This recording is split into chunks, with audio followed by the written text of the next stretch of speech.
Henry Molaison was a patient with profound memory deficits as a result of a bilateral temporal lobectomy. Henry suffered from intractable seizures from early childhood. As a desperate measure to improve the quality of his life, surgeons removed large parts of both temporal lobes in 1953. Following the surgery, he experienced an inability to create new memories, anterograde amnesia, as well as a loss of some memories up to 2 years before the surgery, retrograde amnesia. Scientists have learned a lot about explicit and implicit memories through studying his condition.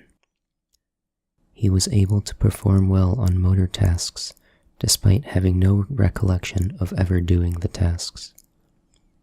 Henry lived a long life and died in 2008.